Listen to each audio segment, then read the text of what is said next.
Amém? Então vamos abrir agora, a gente vai estar abrindo nossa Bíblia em livro de Romanos, capítulo de número 1, versículo 16, versículo 17, nós vamos ler.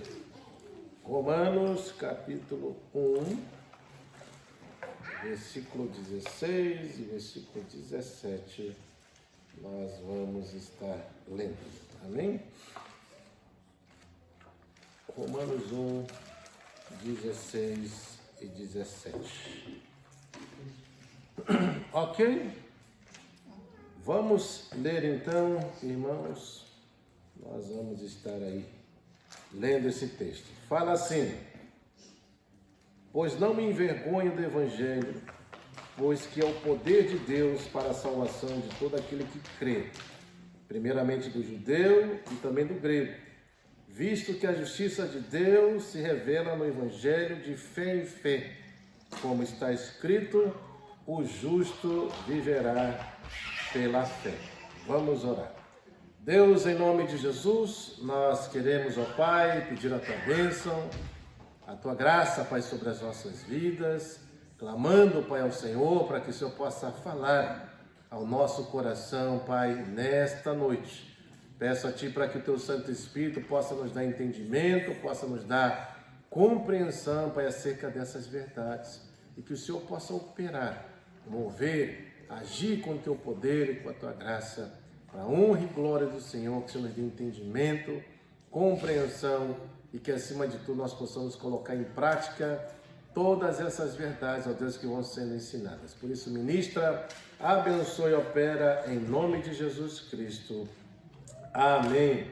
Muito bem, hoje nós vamos estar falando, irmãos, nós passamos o mês de outubro, e literalmente eu esqueci de trazer uma mensagem acerca da reforma protestante, E nós precisamos, toda vez que chega esse mês de outubro, trazermos à nossa mente, recordarmos acerca da importância que a reforma protestante teve para as nossas vidas, Só para que vocês tenham ideia acerca disso, irmãos, se a reforma protestante não tivesse ocorrido, primeiro, nenhum de nós teríamos acesso às escrituras. Vocês sabiam disso? Porque na época da reforma, somente o alto clero tinha o direito e a possibilidade de ter acesso à palavra de Deus. As outras pessoas que estavam assentadas, elas não tinham, até porque as lideranças eclesiásticas entendiam que os irmãos que estão sentados aí não tinham a capacidade de entender e compreender a palavra de Deus. Por isso, então, isso era restrito somente ao alto clero. Para você ver, se a reforma protestante não tivesse ocorrido, haveria um outro problema. Nenhuma pessoa que quisesse servir no ministério poderia se casar. Ninguém. Por isso que você vai ver que dentro da Igreja Católica é proibido a ação. Se uma pessoa quer ser padre, ele tem que fazer voto de celibatário. Ele não pode casar, não pode constituir família, ter filhos, ele precisa literalmente se submeter a isso.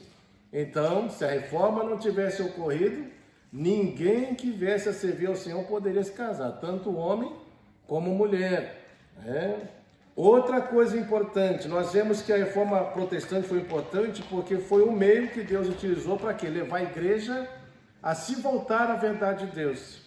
E isso é uma coisa importante porque todas as vezes que as pessoas se afastam da verdade, obviamente que eles não vão trilhar um caminho de bênção. Obviamente que isso vai trazer consequências desastrosas para a vida daqueles que realmente caminham longe, apartados da verdade de Deus. E a gente vê que a reforma então faz o que as pessoas se voltarem novamente para a verdade, darem a importância devida à palavra de Deus, até porque dentro desse contexto a própria palavra de Deus não era a autoridade final. Ela basicamente é a palavra de Deus, eles consideravam, mas existiam outras coisas que eram também autoridades com relação às verdades de Deus, aquilo que a igreja decretava, aquilo que o Papa falava. Então você não podia ir contra, até porque o Papa era considerado Deus aqui na terra. Se tem Deus no céu, tinha Deus aqui na terra, que era o Papa. E tudo aquilo que as autoridades religiosas declaravam na igreja tinha que ser o quê? Cumprido. Então, se a igreja a Reforma Protestante não houvesse ocorrido, a gente ia continuar também dentro desse contexto. Fora isso, a gente sabe também que a Reforma Protestante foi importante porque ela combateu a ideia de que você, para ser salvo, você precisa fazer por merecer a sua salvação, né? Eu não sei se você conhece a história, mas havia o Papa, né, Leão X, ele queria construir a Basílica de São Pedro em Roma. Para isso era necessário o quê? Recursos, porque era muito recurso que precisava. E aí então ele levantou uma pessoa e começou então a pregoar que para as pessoas, né, para induzir as pessoas a ofertarem, né, a darem recursos, ele começou então a aplicar a ação das indulgências. O que são indulgências? Você precisava pagar para poder, de alguma forma ou outra, promover, né, a salvação da pessoa ou garantir a sua salvação. Então, se você pagasse a indulgência, você automaticamente, dependendo do valor, se garantia. Era certo que você estava salvo. Fora isso, você poderia também promover a salvação de outros, né? Se você fizesse isso, você poderia até acelerar o processo, porque dentro do catolicismo, inclusive até hoje, existe o estado intermediário que nós chamamos de purgatório, né? Onde a pessoa morre e fica lá purgando seus pecados, se purificando para poder ir para o céu. Então, se você pagar a indulgência na época, então você acelerar o processo, se levar a pessoa rapidamente para o céu. Assim era ensinado. Então, todas essas ações então levavam as pessoas a acreditarem que a salvação, então, você precisava fazer por merecer. E outra, você teria que pagar pela sua salvação. Se você pagasse, então você acelerava o processo e poderia ser salvo, né? Então havia isso. E isso trazia o quê? Um medo gigantesco. Porque a igreja começou a ensinar essa ação. E as pessoas temiam, se não fizesse isso, elas seriam que condenadas. Elas estariam indo para o inferno. Então havia essa instrução, por isso foi ensinada essa ação da indulgência, para que eles pudessem arrecadar recursos e assim poderem então levar a construção da Basílica de São Pedro, e assim também ensinava para as pessoas que elas precisavam então pagar pela sua salvação. Então é o meio mais rápido de você ser salvo, né? E isso fere completamente a Escritura, né? E aí, por meio dessa ação, nós sabemos então que Jesus Cristo não é o caminho para Deus, né? Ou seja, existem outros meios que podem te levar para Deus. Então paga indulgência, né? Faça o bem, faça coisas boas, ou seja, pelo seu mérito você pode também ser salvo.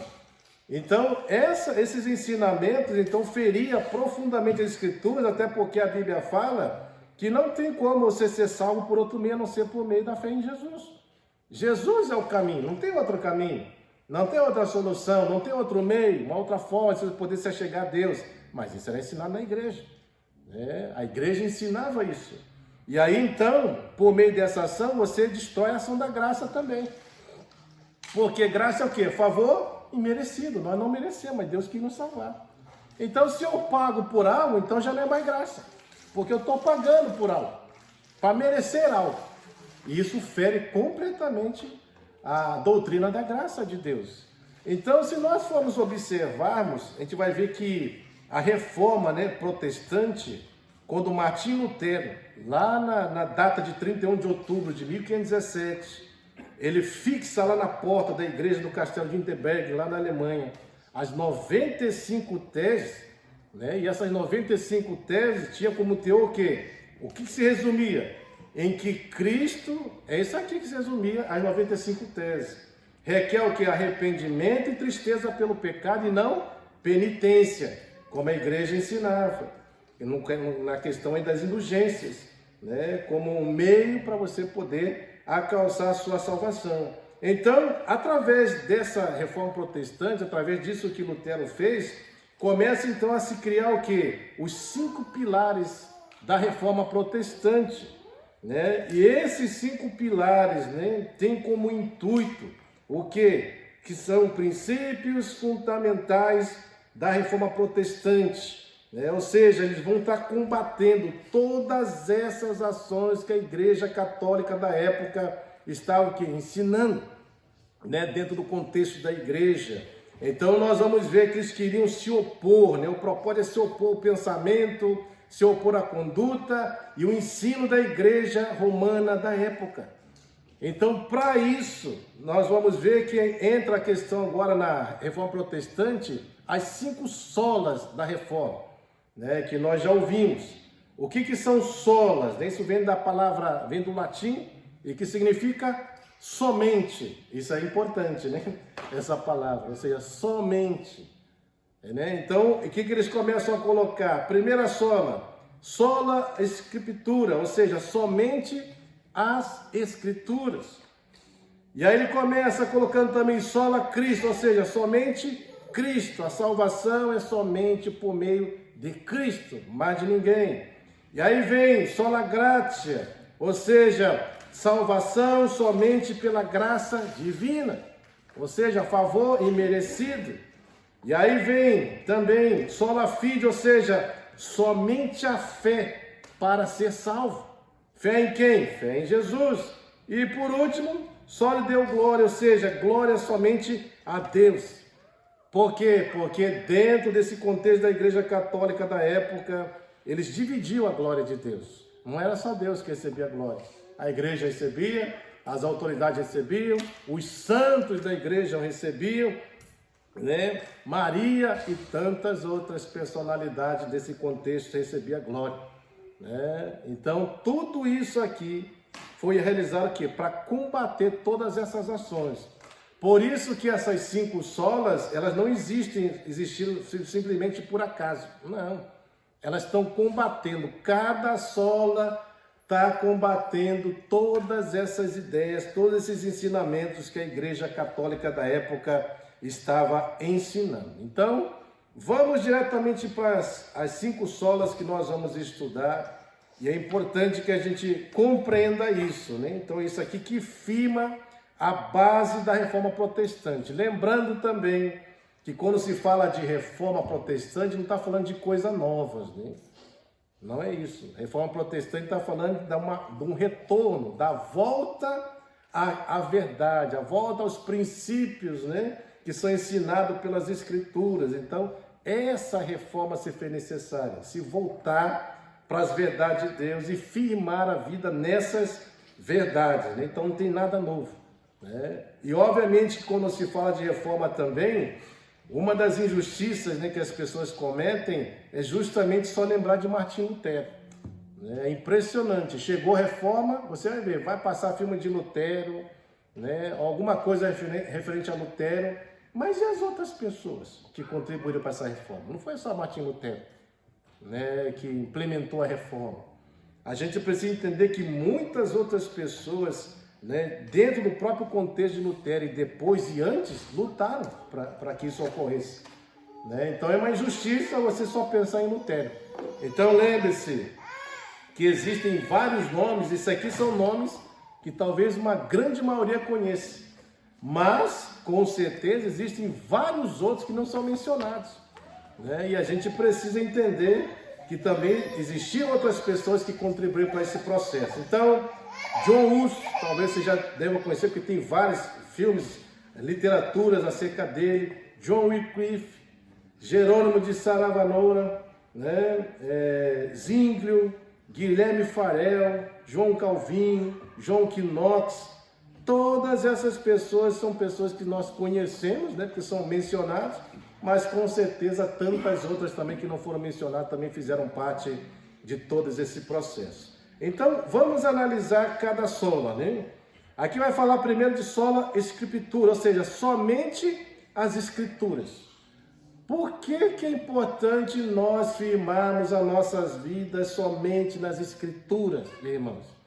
Isso é importante. Por que somente as escrituras? Por que não outra literatura?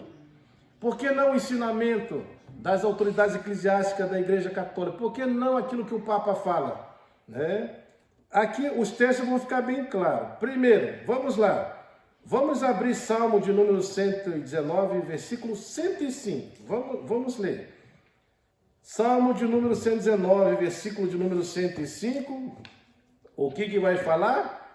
Lâmpada para os meus pés é o quê? É a tua palavra. Luz para os meus caminhos. Ou seja, Existe um outro instrumento, ou outra coisa que possa trazer direção, iluminação para as nossas vidas, a não ser escrituras? Não.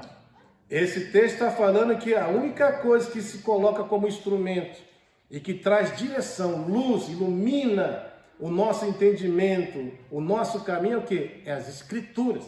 Agora, por que isso é uma verdade? Porque segundo a Timóteo 3, 16 e 17, o que fala que a palavra de Deus é? Olha aí, 2 Timóteo 3, 16 e 17. A gente vai entender então por que lâmpada para os meus pés é a tua palavra, luz para os meus caminhos. Está aqui, 2 Timóteo 3, 16 e 17, vai falar assim, ó, irmãos. Toda escritura é o quê? Inspirada por Deus. Ou seja, vem de Deus, é inspirada por Ele. E para que serve essa palavra que é inspirada por Deus? Útil para o quê? Para ensinar, para repreender, para corrigir, para educar na justiça, a fim de que todo homem de Deus seja perfeito e perfeitamente habilitado aqui para toda boa obra. E é por isso então que quando nós nos detemos essa verdade, é aquilo que João 8,32 fala, que fala acerca do próprio Cristo, e conhecereis a verdade que vos libertará. Então tem poder para libertar, tem poder para nos iluminar, tem poder para nos fazer enxergar verdades de Deus. Por isso que o salmista, no versículo 1, o que ele fala? Ele traz aí mandamentos negativos e mandamentos positivos.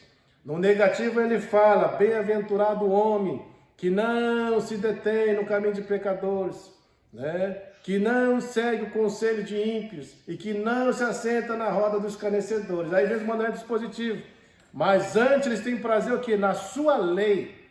E na sua lei que medita de dia e de noite. Então é nessa lei que ele tem prazer. Por quê? Porque é inspirada por Deus. Por quê? Porque ela é útil para ensinar. Porque é útil para repreender, para corrigir, para educar. E habilitar todo homem a boa obra. Então, a Bíblia ensina acerca de que nós temos que nos deter nessa verdade. Josué, quando vai assumir a liderança de Moisés, no capítulo 1, o que Deus fala para ele? Josué, não temas. E ele vai falar assim, ó: tome o cuidado para fazer exatamente aquilo que o meu servo Moisés fez. Ou seja, se mantenha na verdade, não se desvie para a direita, não se desvie para a esquerda. Mas medita de dia e de noite, para quê? Para que você prospere, para que Deus prolongue os teus dias na terra. Então veja que a orientação para Josué é: toma cuidado, porque no decorrer da sua caminhada podem surgir coisas, ideias, pensamentos, ensinamentos que podem querer desviar a sua vida para a direita, para a esquerda. Mas ele está falando: não desvie para a direita, para a esquerda, não aceite nenhum tipo de ensinamento que não esteja firmado nas escrituras, mas permaneça na verdade de Deus, medite nessa verdade. Considera a verdade como algo importante, essencial, necessário, uma prioridade para a vida. Não se afaste disso, para que você prospere, para que Deus prolongue os seus dias. Então tem promessas de Deus acerca disso. Olha o que fala aí, ó, Atos 17, 11. O que vai falar Atos 17, 11, irmãos? Olha aí. Atos 17, versículo de número 11. Veja só o que vai falar aqui, ó. Ora, esses de Bereia eram mais nobres que os de Tessalônica. Por que eles eram mais nobres? Porque receberam a palavra com toda avidez, ou seja, com todo desejo, com todo agrado. E o que eles faziam? Examinavam as escrituras todos os dias. Ou seja, não é só quando quer, não é só quando está na igreja, não é só quando houver um tempo, todo dia eles estão examinando. Para que eles fazem isso? Para ver se as coisas eram de fato assim. Então, o que vai nos dar discernimento acerca se aquilo que está sendo falado está certo, não está certo, se aquilo que está sendo ensinado realmente é isso mesmo ou não? As escrituras.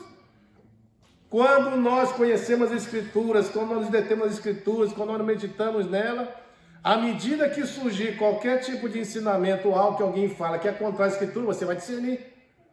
Mas se você não conhecer, você não vai discernir. essa ação? Não discernem.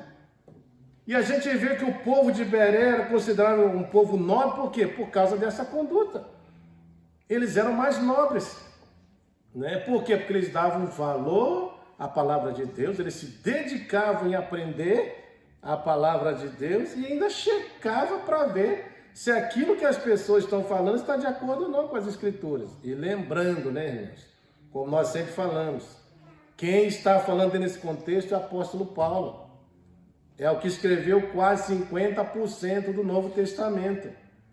Livro de Romano, 1 Coríntios, 2 Coríntios, Gálatas, Efésios, Filipenses, Filemão, 1 Timóteo, 2 Timóteo, 1 Tessalonicenses, 2 Tessalonicenses, Tito, Filemão, todas essas cartas foram escritas por apóstolo Paulo. Paulo escreveu. Era ele que estava falando. Então não era qualquer pessoa, era alguém que tinha autoridade para falar. Mas mesmo assim eles checavam nas escrituras para ver se de fato era assim.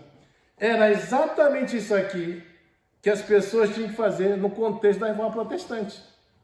É o que Lutero fez. Sabe por que Lutero vai colocar lá no Castelo de Wittenberg essas 95 teses, lutando contra os ensinamentos e pensamentos da Igreja Católica? Porque ele teve acesso à verdade. Porque ele vivia uma vida atemorizada. Ele a todo momento, ele fala assim, mas por que eu estou aqui? Eu dedico minha vida, eu estou consagrando minha vida ao Senhor, por que eu continuo a ter esses pensamentos perversos, terríveis, vem na minha mente? Por quê? Por que se eu sirvo a Deus, eu continuo pensando nessas coisas?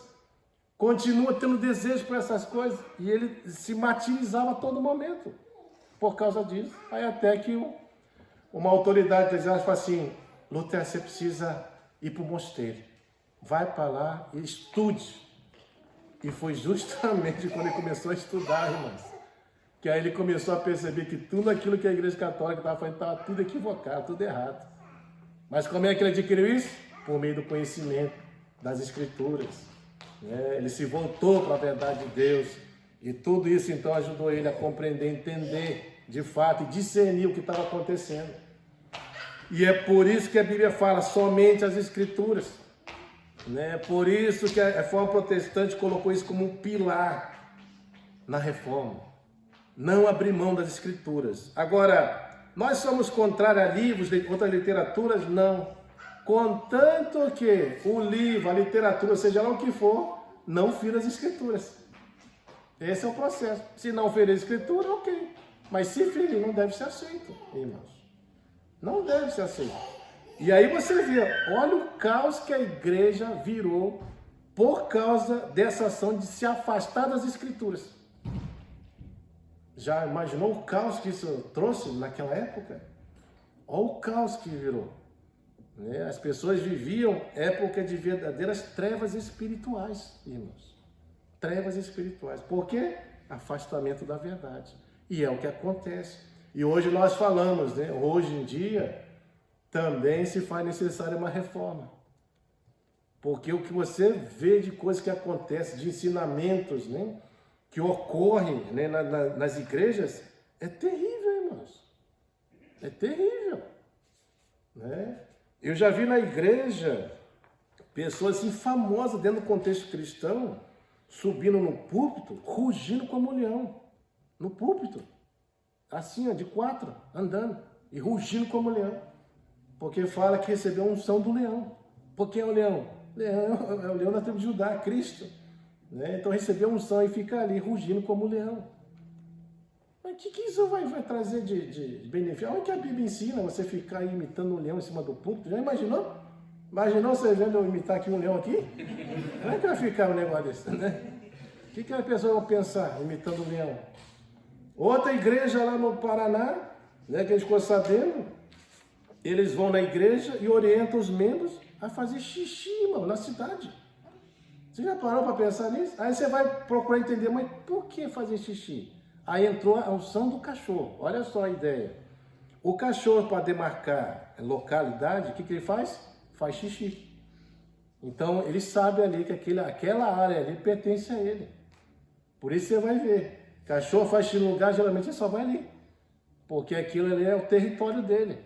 Aí, espiritualmente falando, vamos fazer xixi Porque aonde for feito xixi, aquela área é nossa. Aquela área pertence a nós. Você já imaginou essa moda pega, irmãos?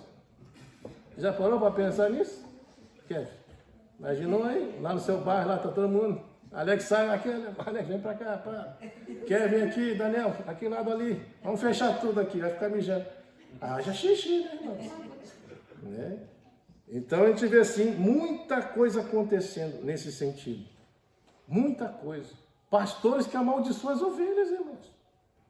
Né? Eu vi um vídeo uma vez de um membro que foi retrucar o líder por algo que ele estava falando. Ele não aceitou e falou assim: eu te amaldiçoo agora. Aonde você viu isso? Né? O líder amaldiçoar. É pastor, irmãos. O pastor tem que cuidar da ovelha, não amaldiçoar a ovelha. Mas tudo isso é porque estão andando fora das Escrituras e o povo não conhece a Escritura, não conhece a verdade de Deus, e é por isso que está se enveredando por esses caminhos, é por isso que as igrejas estão trilhando, né, todas essas situações aí que tem levado realmente o nome de Deus, né, a ser escarnecido, blasfemado, irmãos, a tal ponto que as pessoas falam: o que adianta ir para a igreja assim? Para viver dessa forma, prefiro ficar no mundo. Para ficar tendo essas atitudes, prefiro ficar no mundo. E por aí vai, né? Então, somente as Escrituras. Esse é o nosso lugar de segurança, quando a nossa vida cristã está firmada na palavra de Deus. Segunda sola Cristo. Ou seja, salvação somente por Cristo. Por que é importante entender isso? Primeiro, o que Atos 4,12 fala? Só existe um nome pelo qual o homem pode ser salvo. Qual que é o nome? Jesus. Então, indulgência não vai salvar ninguém. Crer no Papa não vai salvar ninguém. Você clamar para Maria, porque o pessoal fala: não, Maria é mãe de Deus, é mãe de Jesus. Então, se você fizer um pedido à mãe, o filho ouve. Então, vamos pedir para a mãe, né? Achando que vai ser um meio para você se achegar a Deus. Não se achega. Não se achega por Maria, não se achega pelo santo, não se achega pelo Papa, não se achega pelas lideranças eclesiásticas. A Bíblia fala: só tem um nome para que você possa chegar a Deus: Jesus, mais ninguém. E é por isso que João 14,6 fala que disse Jesus. Isso aqui é um ponto importante, porque não é qualquer um que está falando isso, é o próprio Jesus que está falando. E diz Jesus: eu sou o caminho, eu sou a verdade, eu sou a vida, ninguém vai ao Pai senão por mim. Então não tem como você ir para Deus se não for por meio dele. Está claro esse ensinamento, né? Então nós precisamos crer. Né? E isso é confirmado porque João 3,16 fala aqui. O que fala João 3,16? Porque Deus amou o mundo de tal maneira. E como é que ele provou esse amor pelo mundo? Ele deu seu Filho unigênito. Para que ele deu? Para que todo aquele que nele crê não pereça, mas tenha vida eterna. Quando se trata de vida eterna, está falando sobre o quê? Salvação. Porque só os salvos terão vida eterna. Então, quando eu creio em Jesus, eu posso receber vida eterna. Eu sou salvo. Essa é a ideia. Por isso que a Bíblia fala em João 1,12, que ele veio para os seus, mas os seus não receberam. Mas a todos quando receberam, deu o poder de serem o quê? Filhos de Deus, a saber, os que creem no seu nome. Ou seja, se eu sou filho de Deus, eu sou um salvo também. E como é que eu me torno filho de Deus? Crendo em Jesus, recebendo Ele. 1 Timóteo 2,5 fala o quê, irmãos? Só existe um mediador entre homem e Deus. Quem que é? Jesus Cristo. Mas ninguém. Ninguém intermedia, ninguém pode nos levar a Deus a não ser Cristo. Por isso, sola Cristo. Somente Jesus. Então, indulgência não te leva. Crer no que o Pai fala não vai te levar. Adorar os santos não te leva. Ter uma boa vida ou produzir coisas boas, né, por mérito, também não vai te salvar. Como muitos falam, se você for bom, né, você vai para o céu. Mas a Bíblia não fala disso. Porque bom só tem Deus, mas ninguém. Né? Só Ele é bom. Então nós temos que tomar cuidado, né, com relação a isso. Né? E lá em Gálatas 3, 13 e 14, olha o que fala, irmãos. Esse aqui é importante, né? Gálatas 3, vamos lá, 3, versículo de número 13 e 14. Olha o que fala aqui, ó, 13 e 14 do capítulo 3. Cristo nos resgatou. Quem que nos resgatou da maldição da lei? Jesus. Fazendo-se ele próprio que maldição em nosso lugar, ou seja, por meio do sacrifício dele na cruz. Porque está escrito, maldito todo aquele que for pendurado em madeira. Mas para que ele faz isso? Para que a bênção de Abraão chegasse aos gentios em Jesus Cristo, a fim de que recebemos pela fé o Espírito que prometido, ou seja, a presença do Espírito Santo. E onde o Espírito Santo habita? Só nos salvos. Só os salvos recebem a presença do Espírito, a manifestação do Espírito, a morada, né, que ele faz naqueles que creem. Só os santos recebem isso, os salvos. Então isso aqui é muito importante, né? Por isso que a gente vê que somente Cristo pode produzir salvação, então é somente por meio dele. Aí vem a terceira sola gratia, ou seja, salvação somente pela graça. Pela graça, não pelo mérito humano. Irmãos, por isso que lá em Efésios 2, 8, 9, olha só o que vai falar. Efésios capítulo 2, versículo 8 e 9. Fala assim, ó, veja porque é só pela graça. Não é pelo seu mérito. Ele fala assim, ó, porque pela graça sois salvos. Né? Ou seja, como é que nós somos salvos? Pela graça. O que nós fizemos? Nada. Nada. Quem que fez? Jesus que fez por nós. Ele que pagou o preço. Eu não paguei nada. Foi de graça. A minha salvação é por graça. Favor imerecido. Eu não merecia. É por isso que Romanos 5,8 fala que Deus prova o seu amor para conosco, tendo Cristo morrido por nós, sendo nós ainda pecadores, irmãos. Imerecedores do amor dele. Ele fez isso. Ele cobrou alguma coisa? Não, foi por graça. Ele quis fazer assim, nós recebemos o quê? Por graça. Nós não pagamos absolutamente nada, irmãos, com relação a isso. Então ele fala, né, Gálatas 13, 14, né? Exatamente essa ação. Então ele trabalha assim. Cristo nos resgatou da maldição da lei, fazendo próprio maldição em nosso lugar, porque está escrito, maldito todo aquele que for pendurado em madeira, para que a bênção de Abraão chegasse aos gentios em Jesus Cristo, a fim de que recebêssemos pela fé o Espírito, né, de Deus. Né? Então, é isso aqui. E Efésios 2, 8, 9, né, deixa claro essa ação. Né? Eu não terminei ainda, né? Acho que o 9, deixa eu só ler.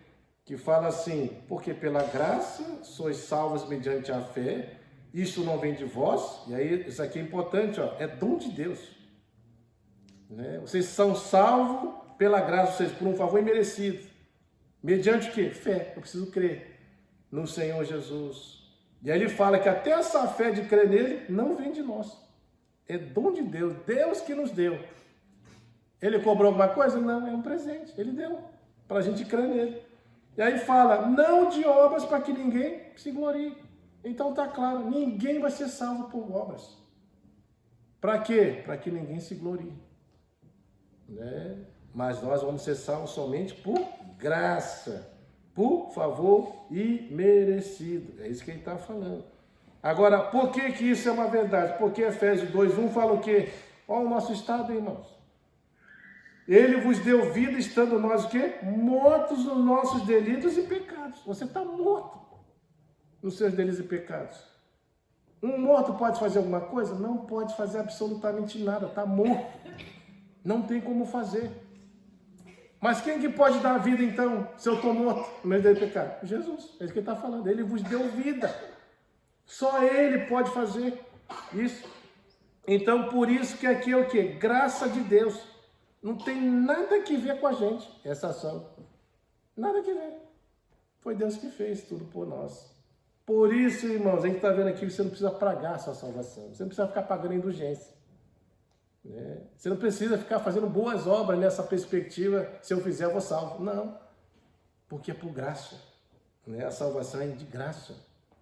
Você não pagou nada, basta apenas você crer no sacrifício de Cristo e você será salvo, porque não é mérito seu. É mérito de Cristo, né? Aí Gálatas 3, olha que fala, o versículo 10, irmãos. 3:10 fala isso aqui, ó. Todos quantos, pois, são da obra da lei, estão debaixo de maldição, porque está escrito, Maldito todo aquele que permanece em todas as coisas escritas no livro dessa lei para o quê? Praticá-las. Então, qual que é o nosso estado, irmãos? Como nós não conseguimos praticar tudo aquilo que a lei fala, né? Porque a lei exige o quê? Perfeição, nós não somos perfeitos. Então, por causa disso, nós estamos debaixo de condenação. Se nós formos querer ser salvo por meio das obras da lei. Ninguém vai ser salvo por obras da lei. Por isso que ele prossegue aqui, ó, logo na sequência, né?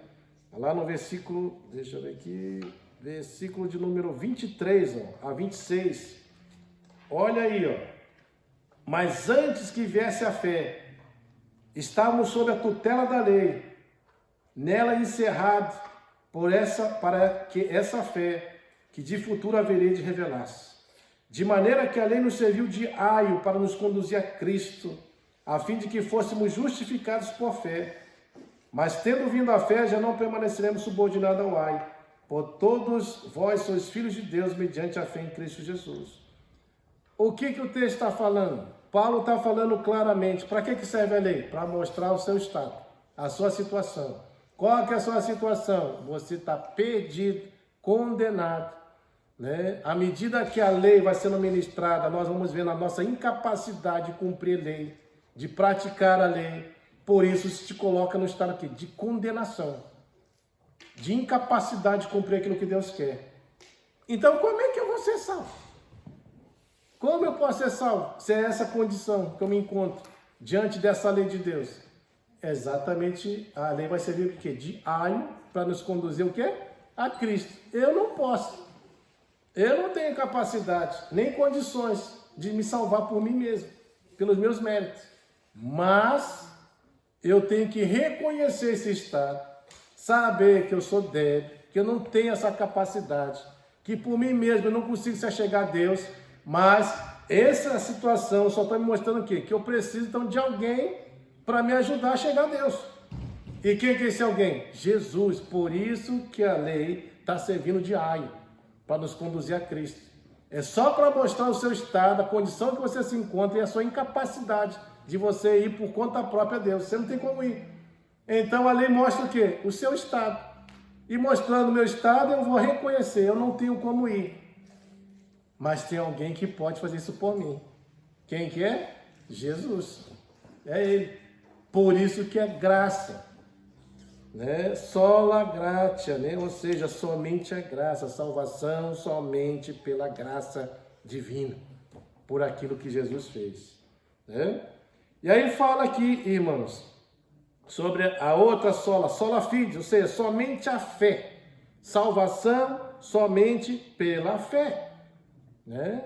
Então veja, Efésios 2:8, né? Ele vai falar sobre isso. Ele vai deixar claro aqui, ó, vamos lá, 2:8, a gente já leu, a gente vai ler de novo. Porque pela graça sois salvos, o quê? Mediante fé.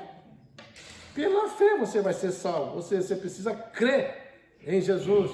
Então tem outro meio? Não existe outro meio. Não existe outro caminho, não tem outra solução. Né? Então veja que tudo está combatendo esses ensinamentos, esses pensamentos da igreja católica, né?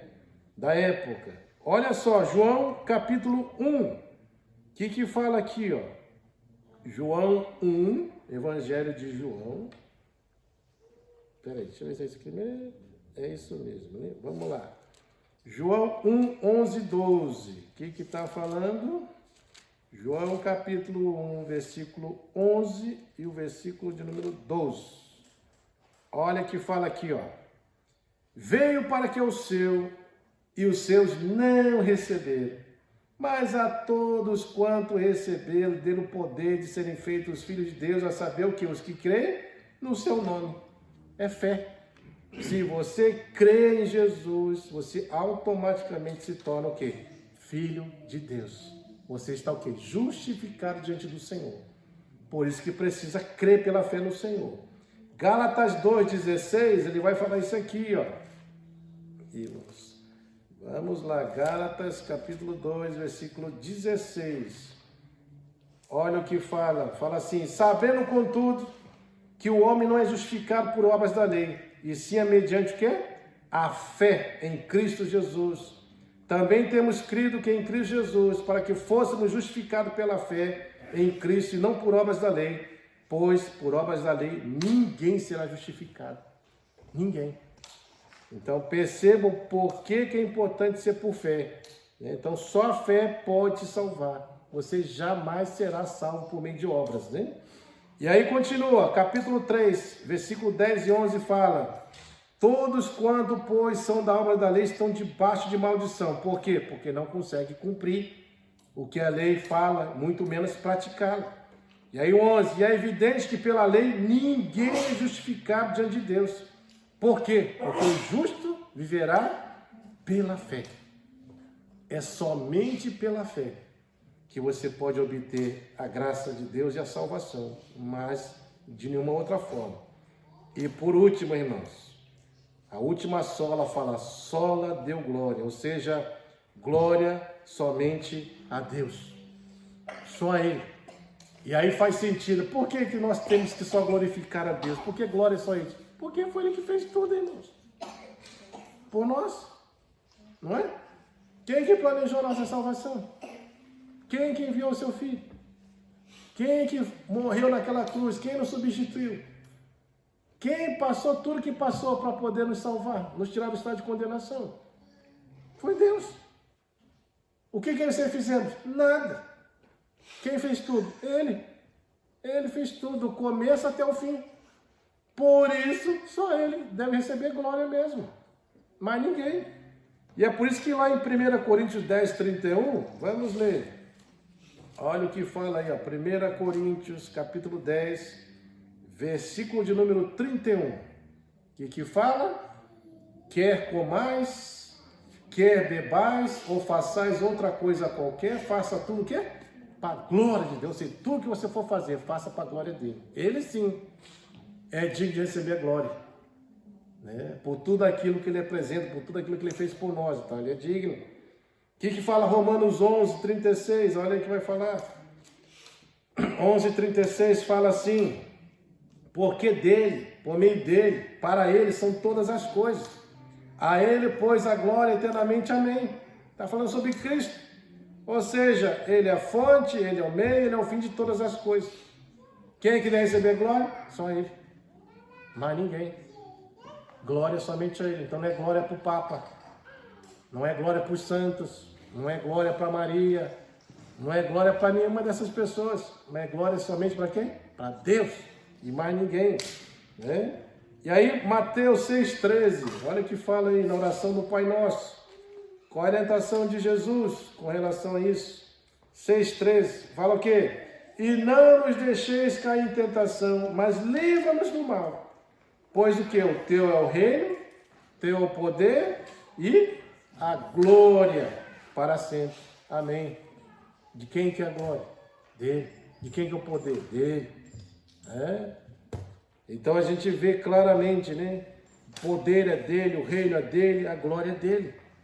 Então nós percebemos claramente aqui, né, que através dessas ações referentes à reforma protestante, toda essa ação levou que a igreja a retornar para os verdadeiros ensinamentos das Escrituras, levando o homem literalmente ao que? O senhorio de Cristo e voltando, né, para ele, né? Então isso aqui é muito importante, irmãos.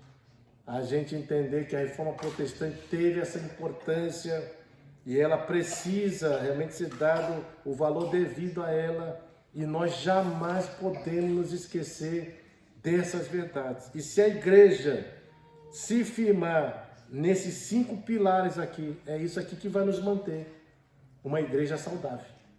É nisso aqui. Qualquer ação contrária a isso aqui, que vai contra isso aqui, vai trazer problema para a igreja.